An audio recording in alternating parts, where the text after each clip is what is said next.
criminal investigation into some of your staff. Essentially, the librarians are my suspects. Have you a real love of people, books, and learning? You may well consider the vocation of a librarian. It didn't dawn on us that we would come under attack. The word I have on my heart is repentance. We have librarians who are misunderstanding what is healthy and good for children. When I was first attacked, a student's mother was calling me a pornographer, pedophile, and groomer of children. Do not interrupt my time.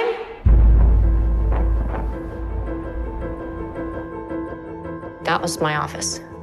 These are 2 books that I was asked to be removed, and I would not remove them. I wondered what was the moment when each of you realised this story needed to be told. You want to start? Well, this is a difficult time in the United States. I think it's a difficult time in our global community where we all feel a little bit lacking of agency and empowerment in trying to set our country back on course in a way. And this was an issue that I think touches families, touches individuals and youth as important literature and our access to information is being threatened. And I think for me, although this started back in the fall of 21, I would say one of the I thought a lot about early on that we wanted to really tell the story, not just of this unprecedented scope of book banning, but of the siege on our courageous librarians. And I think a really seminal moment for me was when I met Amanda in her parish in Louisiana, in small town Louisiana. And I remember driving with her on her one traffic light town and taking in the enormity of telling me that she had lost 12 former students to suicide simply for being other. That really hit me. And I knew that there was such commitment with the librarians toward the principles of democracy and First Amendment rights. But it was then that I really understood the commitment to marginalized and vulnerable kids and that lives could be saved by keeping these books on the shelves. Absolutely. And the film draws parallels between current book banning efforts and historical censorship as well. How conscious were these connections during the making of the film? I think for all of us, it's tricky in these times, I think, not to feel like you're making these meta comparisons to the 1933 book burning. But as our librarian colleague points out, Suzette, she says at one point, when you read history, you know what these people are acting like. It is hard. It is so parallel in so many ways to so many references in history. This really is out of the playbook of so much totalitarian history that's played out over time. It's hard not to make those references. Yeah, and I think, we felt as filmmakers that our job was to bring some of those references forth for the audience to think about themselves and shape their own judgments. It also, for me, was a way I feel that we didn't want this to concentrate on some myopic American culture war context, because this is happening in Europe, and this is a global story. And I think that is the intent of the extremists in our country, to sort of make this about pronouns in the classroom when it's so much deeper and broader and reminiscent of things we've seen in history.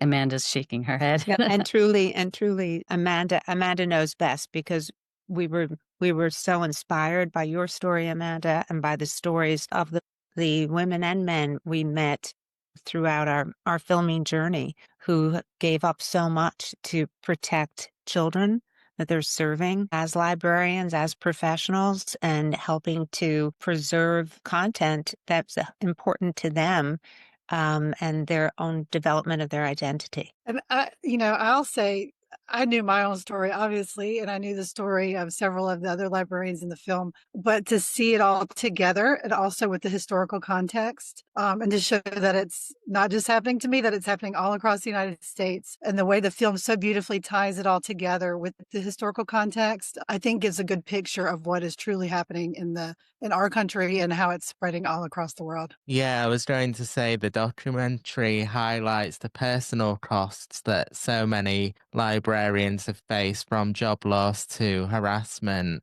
Was it difficult to convince people to share their stories? And for you, Amanda, what was your decision like when it came to getting the opportunity to tell your story as part of the film? Well, I was very nervous at first. I wasn't sure I wanted to be in the spotlight like that. But Kim showed me what she called a sizzle, which was a little piece of the film that she had already done. And it was a friend of mine that has gone through a lot in Texas. And I thought, well, if she can do it, I can do it as well. And so I'm just very thankful to everyone involved with the documentary to let me be able to tell my story. Very surreal, though, to see yourself on screen. Kim, Maria, do you have anything to add there about the other librarians and getting them all to take part in this? Well, I think it became like a definitely a solidarity, a collaboration. We're all in this together. As storytellers, we lift up their voices, we support them.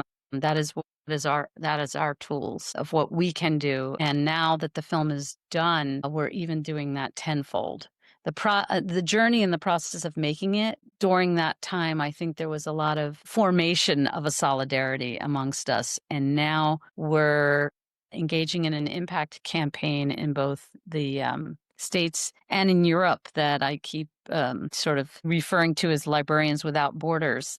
But I really do feel it's like that. You know, we're excited to be, today we're going to Oxford to the Bodleian, and we're going to be meeting with some of the most prominent librarians from the UK to sort of privately talk about what, you know, they fear may already be trickling in. So there's definitely a feeling of movement building with our team, with the librarians, and I feel we're all one. For you, Kim, I wanted to know, was there a particular moment during filming that crystallized for you what this documentary was really about that maybe you hadn't realized when you set out on this mission? Well, as I said, Amanda's story was very touching, along with the storyline in Granbury, Texas, with an extremist there and her son who had been cast out. I don't want to spoil but for being Yeah. And just to think about our at-risk youth, marginalized youth, particularly because so many of these attacks largely target LGBTQ plus and books about race and people of color, that understanding of what that means to these kids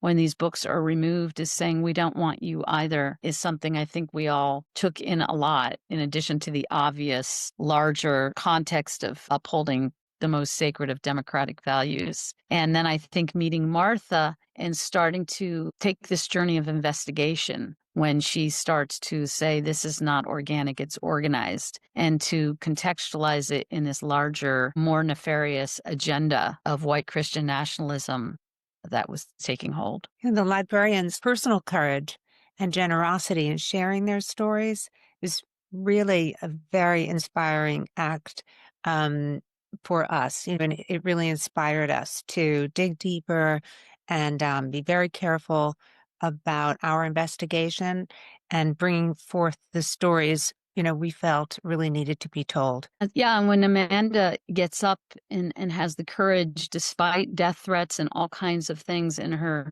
small town, when she gets up and calls them out in such a brave fashion, as Maria said, I think it, in a time where one can feel nervous, hopeless, it gives me hope that there are people like her and others in the film who are standing up to bullies and just saying, I can't be quiet. I can't be silent. Absolutely. And Amanda, the documentary shows you filing a defamation lawsuit that you ultimately lost. But what would you want viewers to understand about the legal protections or lack of for librarians in your position? Well, I would say don't give up because I actually recently won in the Louisiana Supreme Court. So it's Amazing. still going on. But you have to do what's right. And you have to, I went into this profession to help children and to help communities. And sometimes you have to be a little braver than you thought you were going to have to be going into this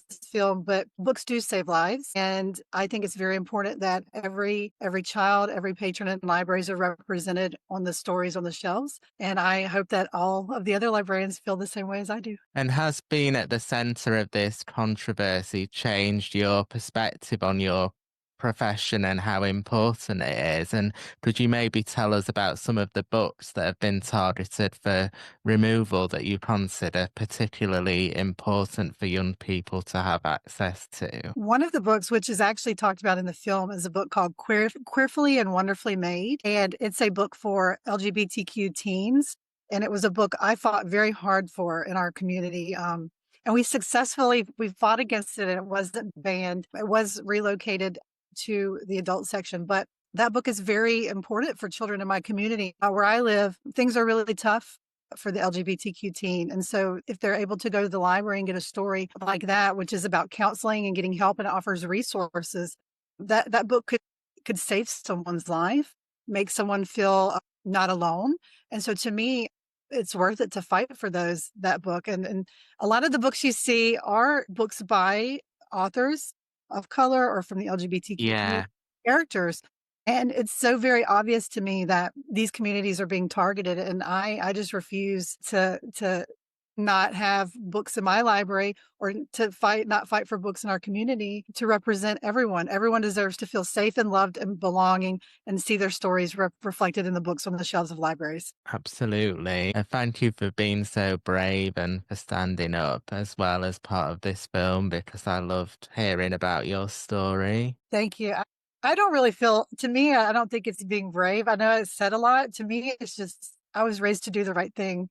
So to me, it's just being a human being. Yeah, and holding those personal values so close to what you do is so important as well. And I know it's going to inspire so many people to just be aware of this and what's going on. Maria, I've got to ask you that the film has Sarah Jessica Parker as an executive producer, and how important are high-profile supporters in getting documentaries like this one made and seen?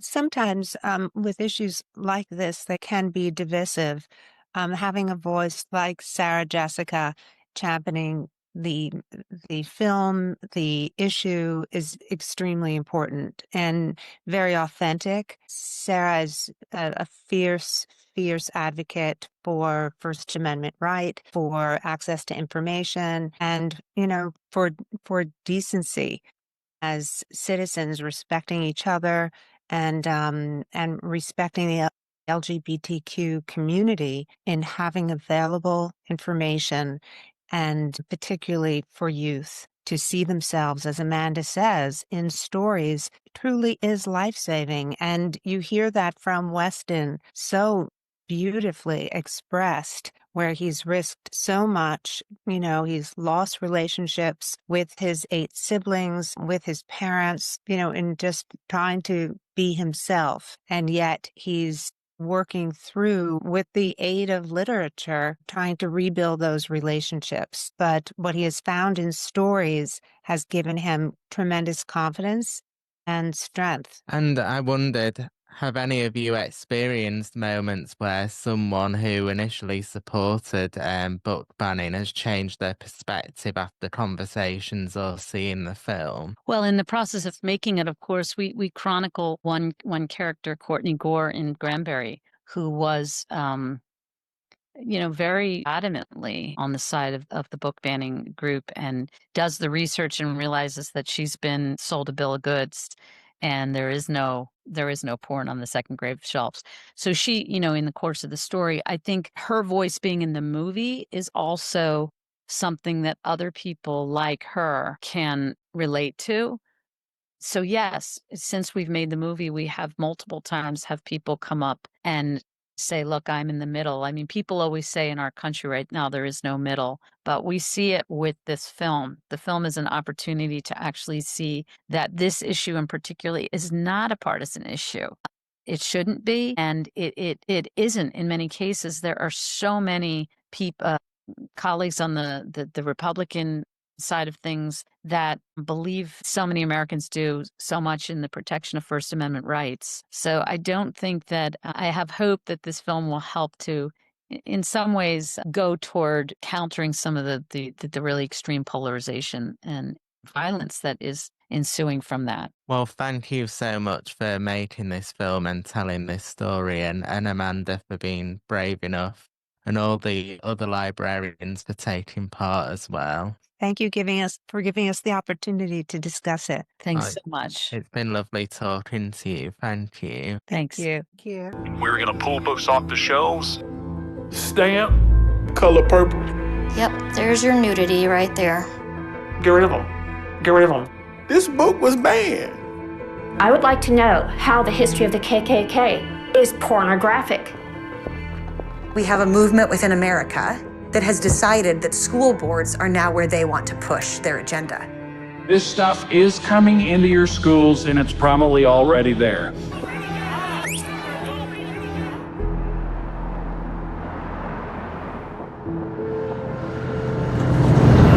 Part of the ethics of our profession to support the First Amendment and fight censorship.